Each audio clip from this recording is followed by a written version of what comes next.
Coffee time with Limra Vlog.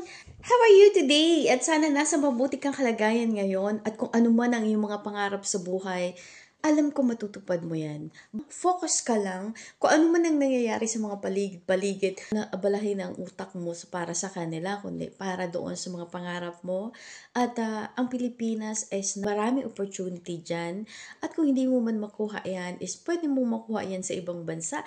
Pero kailangan pagtiyagaan natin ang lahat ng bagay na gagawin natin at huwag tayong magpa-interrupt sa kung ano-ano man ang mga drama sa paligid natin. Ang dami palang kahulugan ng success. Depende pala talaga sa'yo kung ang sa akin yung success is yung pagta-travel ko. Nakikita ko siya in reality at nakakasalamuha mo yung mga locals. Success din sa akin is yung nandito pa rin kami mag-asawa despite sa mga trials sa marriage na hindi kami magkaintindihan pero pinili namin na magstay together para sa anak namin at saka sa amin pareho na maintindihan namin yung sinasabing marriage life.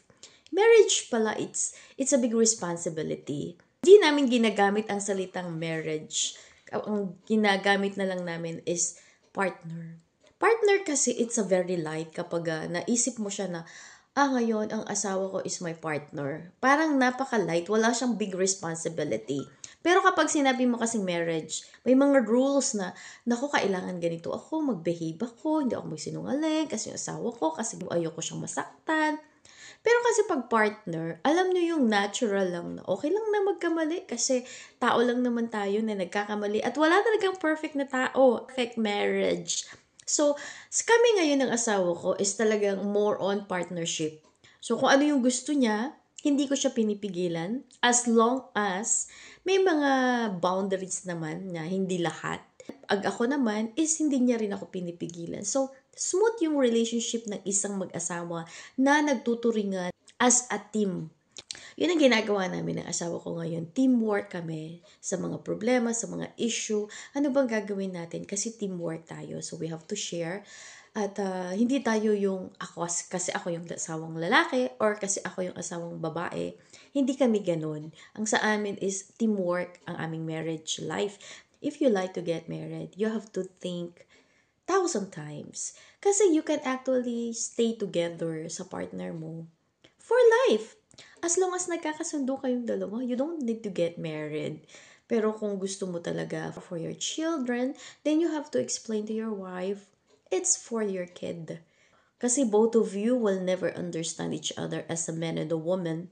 Kasi marami talagang pagkakaiba. But for your kid to respect them, kasi marriage is for them, so you have to think 1,000 times and you have to explain sa partner mo or sa girlfriend mo bakit ayaw mo magpakasal or bakit kayo magpapakasal. Hindi na namin iniisip yung the social thing na meaning ng marriage. Sabihin niyo mang weird kaming dalawa ng asawa ko, pero nag-i-enjoy kaming dalawa when it comes to teamwork or di kaya partnership.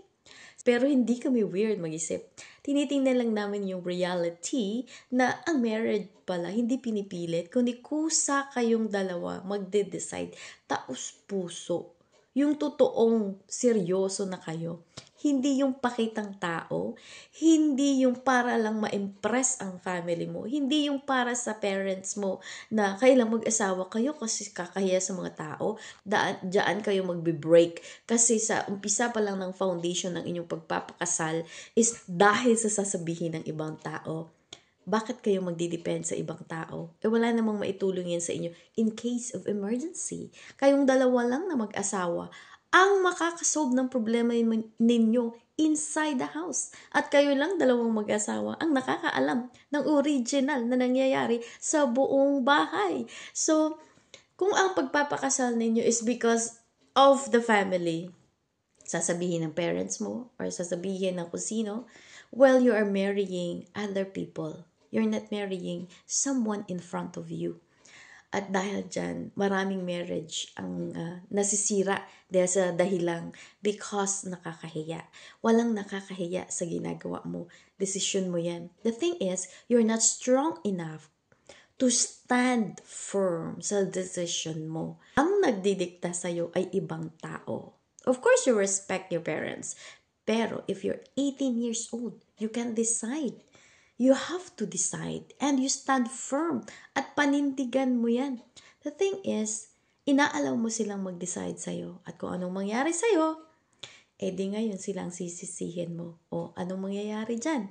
Di broken marriage again. So, I'm just telling you a reality sa buhay ko na na-experience ko na ngayon pala, it's not the basis of marriage just because nakakahiya sa ibang tao. Nabuntis ka, then you have to take care of your kid. Nabuntis ka, panindigan mo. But the second time around, kaya mo bang panindigan ang responsibility being a mother?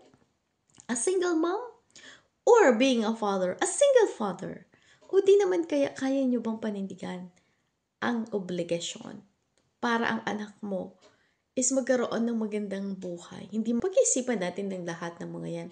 Noon talaga, I get married at the age of 33.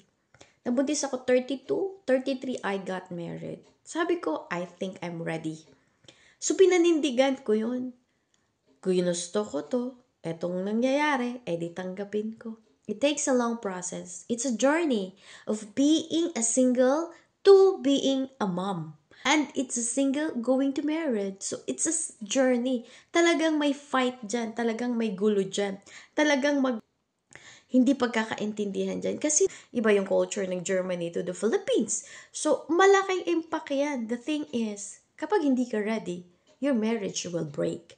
Ngayon, kapag ready ka, you stand firm. You find solution. Kasi, papanindigan mo yung sinabi mo sa sarili mo that you are ready to become a mother or you are ready to become a wife. Kapag dito sa utak mo is ready ka na, you will face the challenges heartedly. Ang tip ko today, para sa mga gusto magpakasal, mag-asawa dito sa Germany, kasi currently I am here in Germany. I'm married to a German guy, so take the challenge. Kapag ready na ang iyong mind, sana may natutunan ka sa aking emote today. Thank you so much for watching and don't forget to subscribe sa Lynn Murat Vlog. At lagi lang ako mag-update ng mga videos ko at mag-i-emote, mag-share ng mga ideas dito sa Germany. At I wish you the best in your life. Be strong, be firm if you are ready. When you're not ready sa responsibility, wag muna. Enjoy muna the single life and be matured enough. Bye!